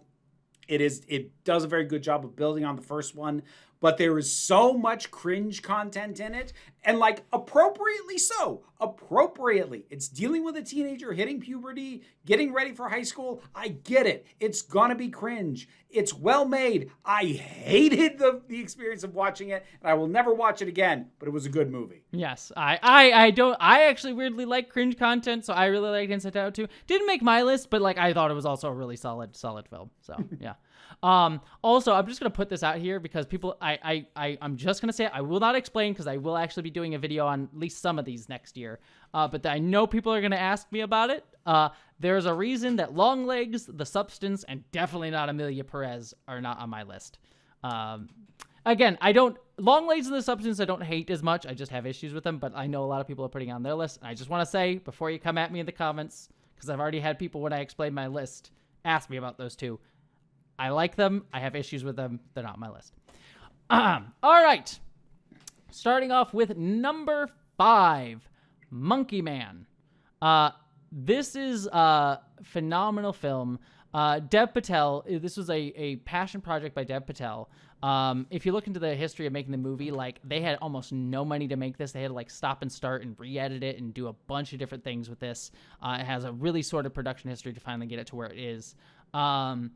But it is basically like a John Wick set in India. But it is also incredibly queer supportive. I cannot speak to the cultural context of the of India, but they do have a whole sequence in the film where like there's a group of trans women. Again, they have a different term for it in India, but essentially trans women who come and help Dev Patel beat up the bad guys and the corrupt crime boss at the end, and it's a whole badass sequence, and I fucking love it. It's a very emotional piece for like Dev Patel's character. It if you like John Wick but want it in a different culture, have much more emotionality, and be super queer, and also like more about like fuck corrupt police officers and police and politicians and religious institutions, this is your movie. So. Cool. My number 5 is a movie that was not what I wanted it to be, but was still very good. Mm-hmm. And that was The Wild Robot. Oh, I should have put that out. That would have been my honorable mentions too. Sorry. Yeah. Keep going. When DreamWorks is hitting their stride, and they have been lately, but when DreamWorks hit their stride, they are really, really good. And this is them in their stride. It feels like in many ways, it feels like it's almost designed to speak to neurodivergent parents. Mm-hmm. The ways in which the titular robot is trying to help, raise this young goose, and doing everything that she can, but like she also just fundamentally doesn't understand and is going to make mistakes, not out of malice or not even necessarily out of ignorance. Like the way that she processes and thinks is not the way that nature and the world expects a parental figure to process and think. Mm-hmm. And it's really well put together. And like any good DreamWorks movie, it did make me cry. And it is heartfelt and really well done. And even as it introduced a villain at the tail end, which there were so many films which I'm like, you didn't need a villain. There was enough here anyways. This felt like it was going to be that, but the villain fits into the theming well enough that even that didn't derail it. The way that something like Wall-E falls the fuck apart, don't at me, it goddamn does. Mm-hmm. This holds together all the way through, and I really did enjoy it. Yeah. I would agree with that. It's a very, very great movie. Should have been on my list too. I don't know why it wasn't. For some reason, must not have been on my list of movies I watched this year. I might have forgotten to put it on there. Anyways, my number 4, maybe a hot pick. I don't know. Furiosa, a Mad Max saga, I think is the subtitle for it. That is one that I wanted to get to and did not. It is fantastic. Other people have had more criticisms of it than I do. I really like it. I think if you're going into it expecting it to be like Fury Road 2, you might be disappointed. It still has a lot of action. It has a lot of the same aesthetic, but it's fundamentally telling a different type of story. I don't want to spoil too much about it since you have not seen it, but Anya Taylor-Joy gives a phenomenal performance that feels distinct from Charlize Theron, but still in line with the character. Chris Hemsworth is giving a wild performance that like, it's like he makes choices, and like frankly I loved it. I think it's he's great, and it's very over the top and ridiculous, and frankly I like that for him because I think he has the chops as an actor, but having gotten stuck in the Marvel and blockbuster machine, he has not gotten to show his range as much, and this is just a great showcase for him in a bonkers way. It's like his performance is so wild. But it is also just, and like the action sequences are amazing. The visuals are amazing, just like Mad Max, but in Fury Road, but in like a different way while still in the same aesthetic. But at the end of the day, it is a story that is about, you can't just be seeking revenge. You can't just be going out for getting revenge, because at the end of the day, that hollows you out. And it is a great discussion on like, what are you fighting for, not against, and what does that make you, and what are you aiming for and hoping to build? And it's a great companion piece to Fury Road, like knowing where this ends and the message that this movie has, and the choice that obviously Charlize Theron in Fury Road makes to go and save these women. It really sets off the final thesis of the film really well, which is something I think a prequel should do. A prequel tend to often get bogged down in like, and here's the reason this thing came about. It's very surface level of like how she got her arm, or how this thing happened, or how this came to be. But I actually think what this does, and I think very smartly, is give a reasoning to Charlize's character, to the Furiosa character in the first movie, and give her a deeper reason for wanting to save those women in a way that feels like it deepens like the reason she's doing it beyond just like, I want to save these women. It's more about like who she is and the journey she had been on through her whole life. And I think it adds a lot of depth to that in the first movie, makes the first movie better, while also still telling a great movie on its own terms that feels like, even if you hadn't seen Fury Road, is cohesive, which is a very hard thing to pull off And I think it did it really well. So Cool. I will try and get to it. yeah. So what do we? So number 4, Kingdom of the Planet of the Apes. Another good one. Yeah. Yeah. This franchise has no business being as good as it is. It really does not. It just doesn't. And while this doesn't match the heights of Rise of the Planet of the Apes or Dawn of the Planet of the Apes, I do think I like it better than War for the Planet of the Apes personally. And it also feels like a really fun extension out towards something that is in many ways closer to the original 60s movie in terms of the feel of the world overall, not in terms of the plot necessarily, but it is done a leap forward in time far enough that it feels like almost parallel evolution. Like this version of the Planet of the Apes now feels pretty close, or at least is getting pretty close to how it felt in that 60s original. And it's really interesting watching it do that. And the world building is done in such a way that I'm really excited to see what comes next. But it still also manages to give us a whole new cast of characters. And like, I was half expecting, like, I realized early on, but when I found out they're doing another, like, okay, so it's set far enough in the future, Andy Serkis won't be playing Caesar again, but they're going to have him come back, and basically it's like it's Caesar again. No, it's not. Totally different lead character, going through a totally different journey, but still building that and giving so much life to these ape characters, whether they are the antagonist or the protagonist. And it's doing some really fascinating things with the human characters. Like, I'm really, really interested to see where that goes. Now, I know in a lot of ways I'm kind of talking about how this sets up for good future things, and it does, but it is still a good adventure that moves this franchise into whatever its next phase is. I agree completely on all those fronts. Again, I don't know why I didn't make my honorable mentions. Should have. But it's a great... You suck. I know I do. I watch too many movies and I forget things on my list, but it's also really great. My number 3 is Dune Part 2. I am generally a huge Denis Villeneuve fan. Denis? I'm probably butchering it. Denis Villeneuve. Denis Villeneuve. He's French. But Blade Runner 2049 is one of my favorite films of all time. And I really, really love what he did with Dune. I think does such great visual storytelling. Like, not just like, oh, these visuals are really beautiful, but like using the camera and how he films a scene to tell the story and what perspective he's showing it you from, in just really cool ways, and getting you into the psychology and emotion of the scene and the characters. The sound design is immaculate. Not just the music, because everyone praised the music, but like the movie is about like being connected to the land, being connected to like people.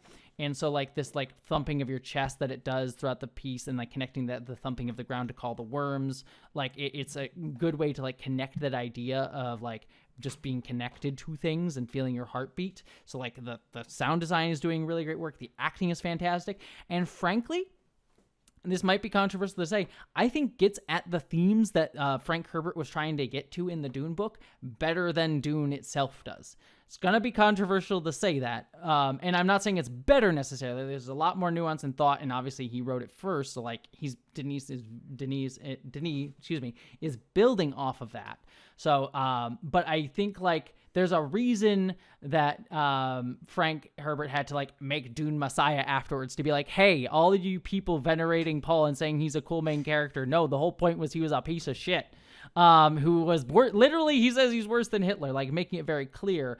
Like this movie, while I'm sure there are still some people, and there have definitely been, who like, again, spectacle of cinema, they erase the meaning behind it and don't get the point. This, I think it has a lot more empathy and agency to characters like the Fremen, and especially Zendaya's Chaney character, and manages to almost arguably make her the lead character of the movie, especially in the final shot of the piece. And I think the final shot of the film is like one of its smartest choices in the perspective it ends on.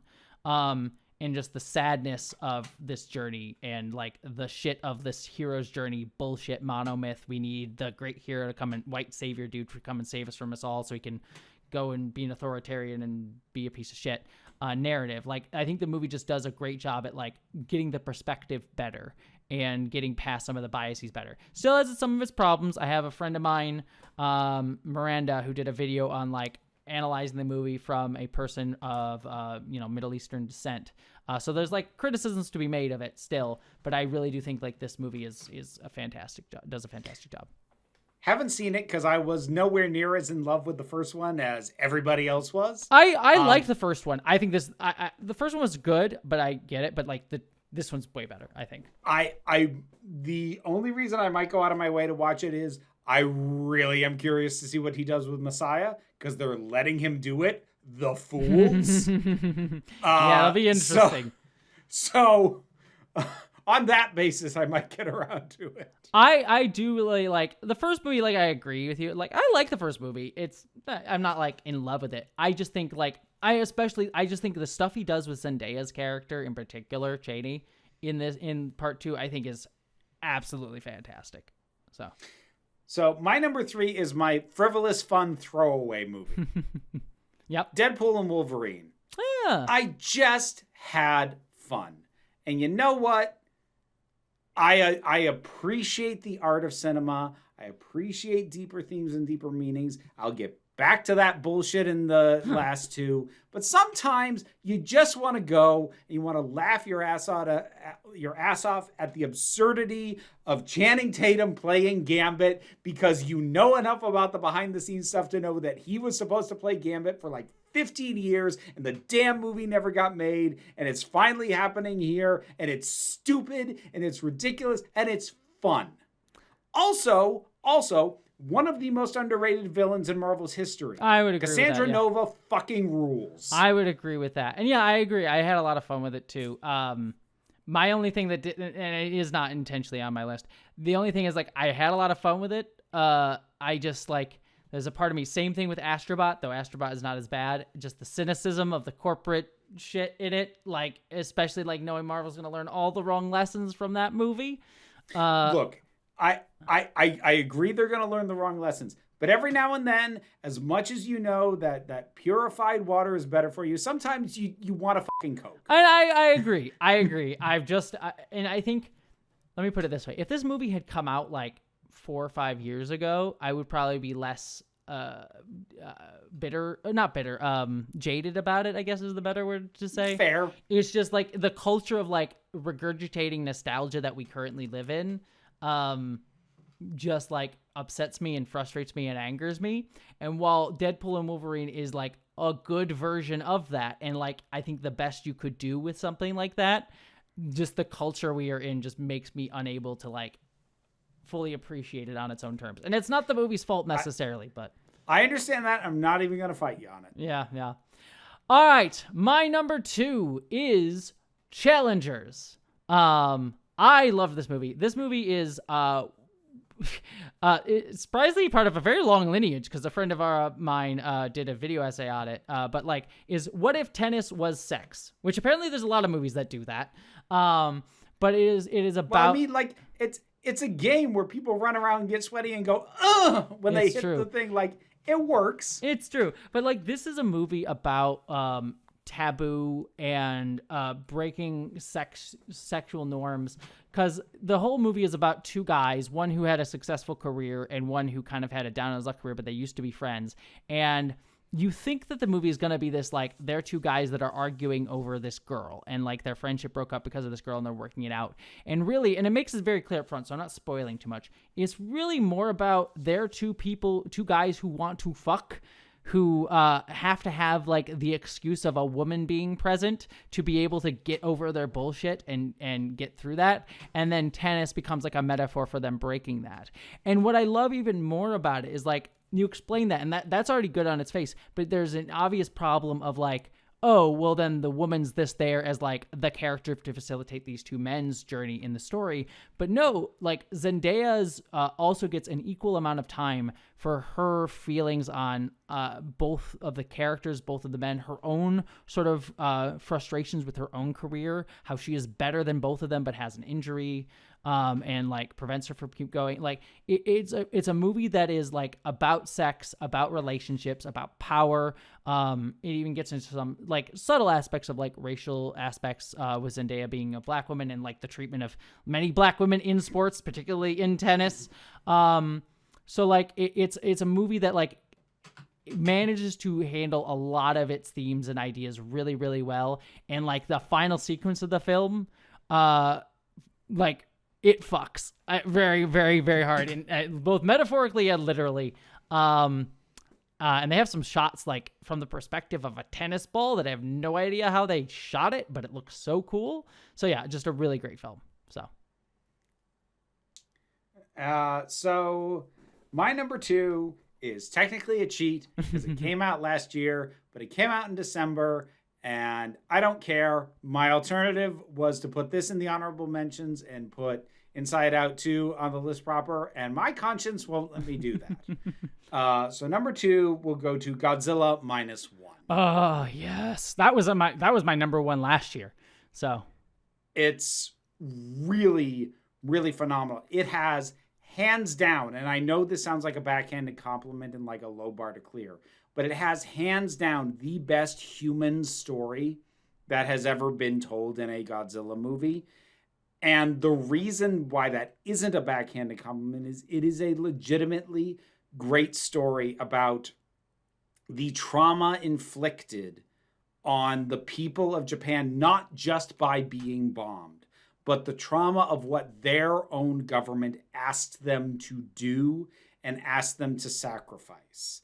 And the way that it tells that story through a kamikaze pilot who did not have the nerve to go through with what it was he was asked to do, and the fact that he is shamed that he didn't go out and deliberately die for a country that lost the war anyway, and how it frames that and shapes that and takes his journey and those around him, and the story of how he is viewed and how people view him and respond to him and respond to just the state of their nation as this new disaster faces them. And I never thought anything would rival Shin Godzilla for depicting the devastation that can be wrought by Godzilla. But goddamn, when this version of Godzilla's atomic breath goes off, it is heart-stopping. You feel it is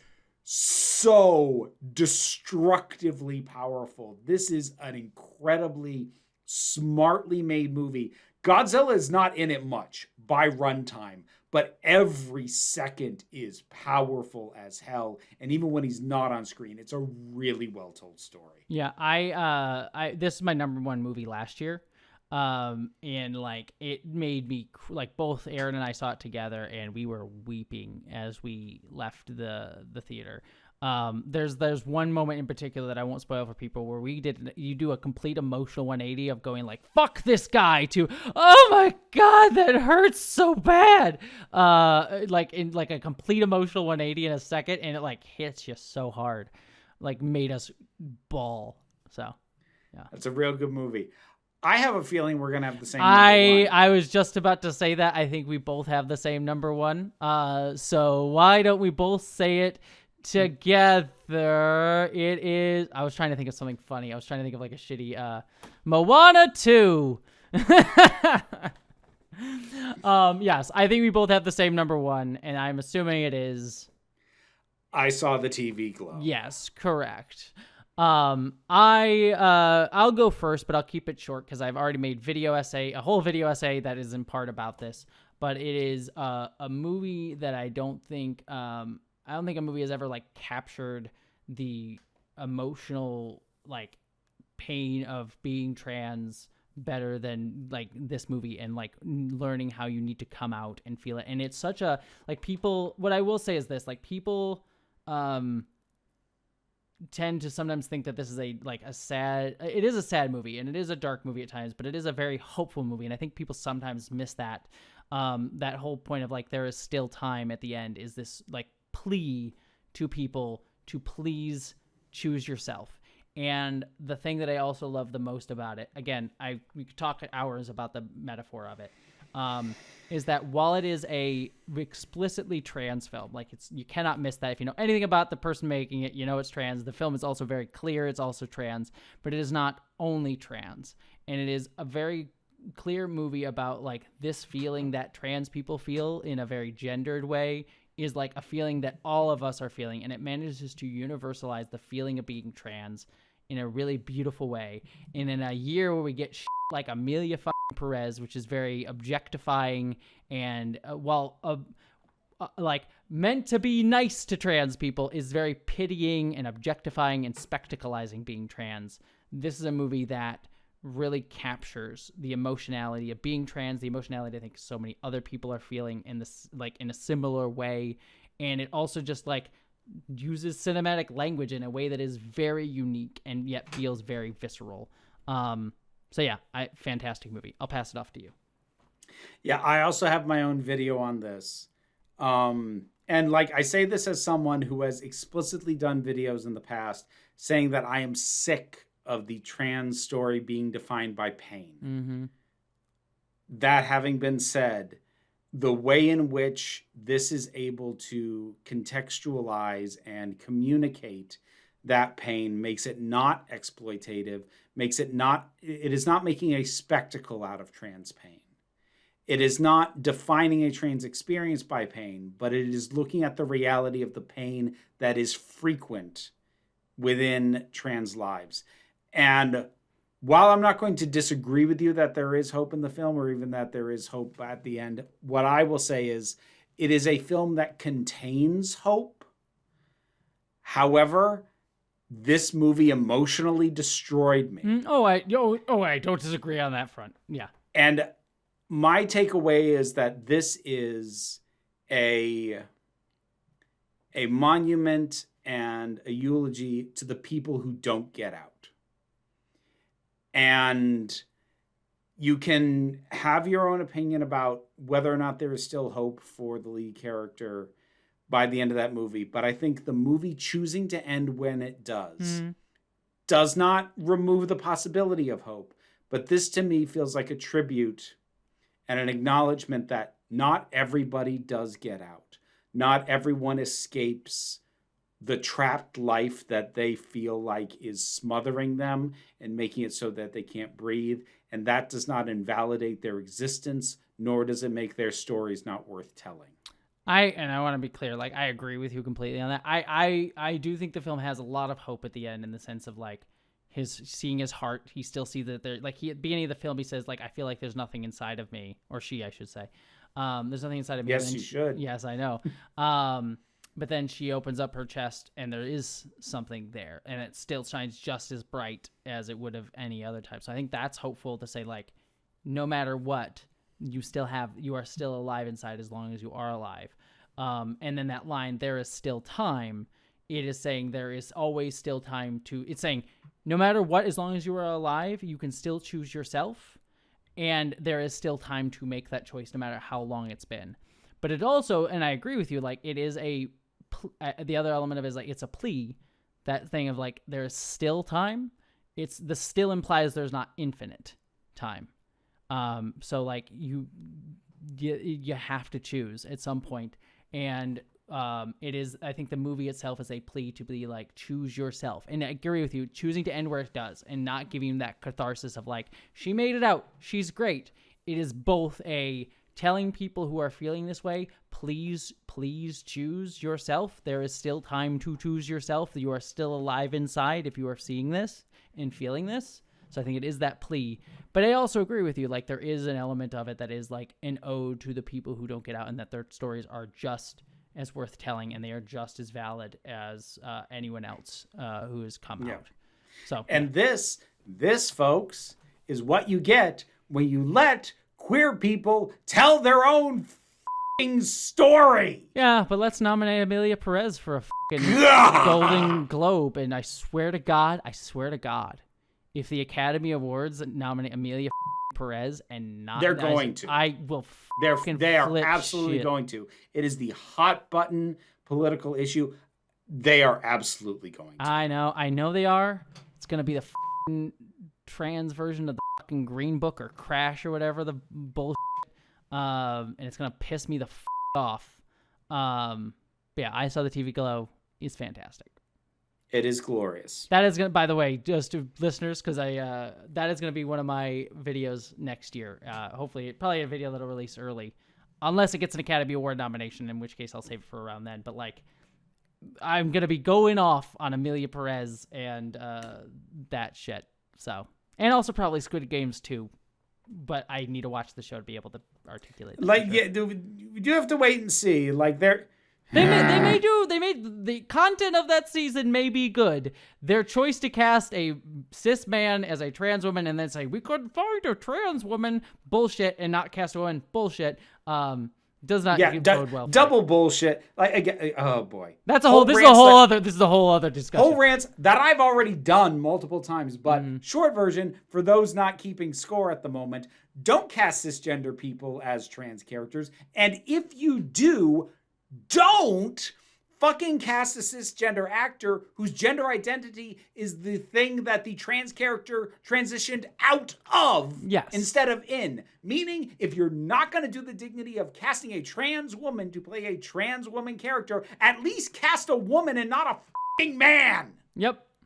Makes me very upset. Which is upsetting because I loved Squid Game Season 1, but whatever.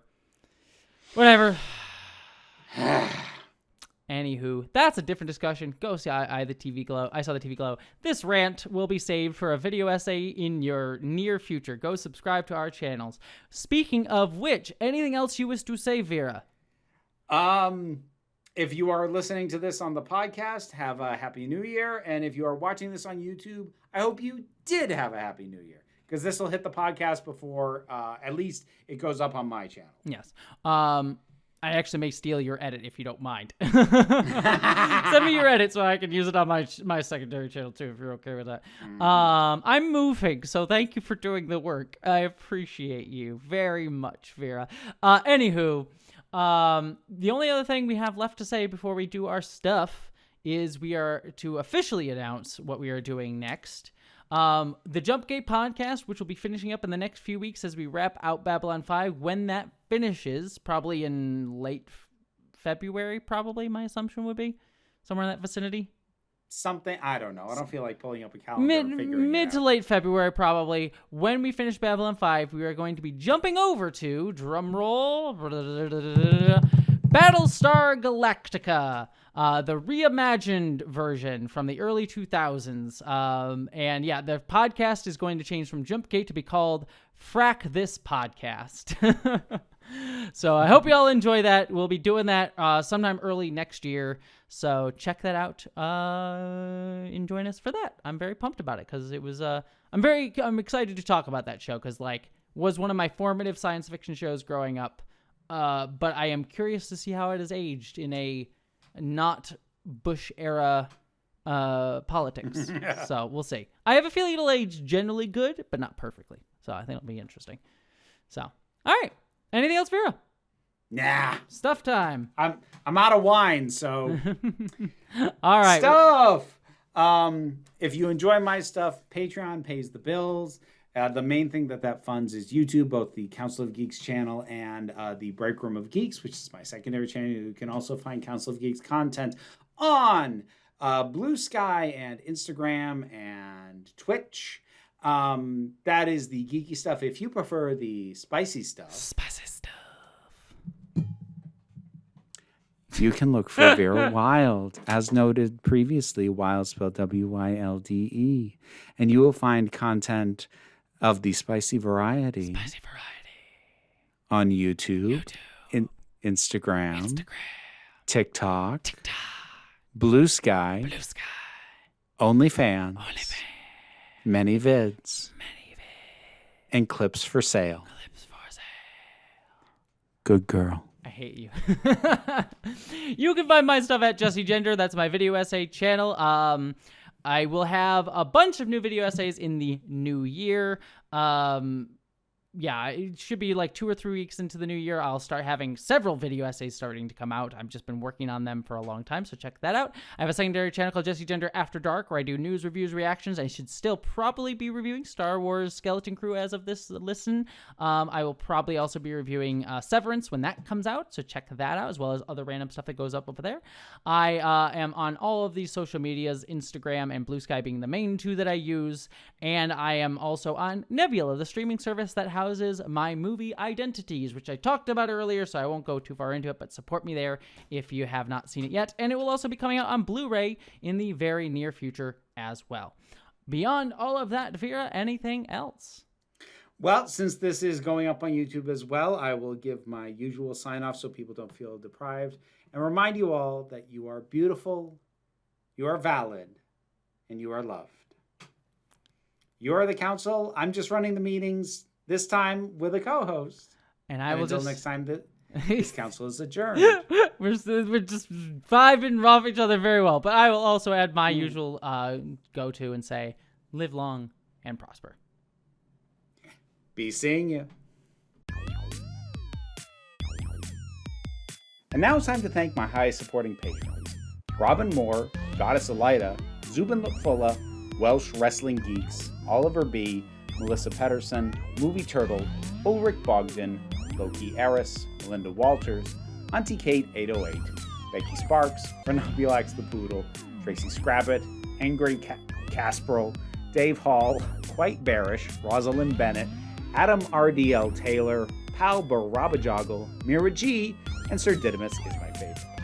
You can hear me try and say your name while dealing with these guys crawling all over me by checking out the reward tiers on my Patreon. See you next time.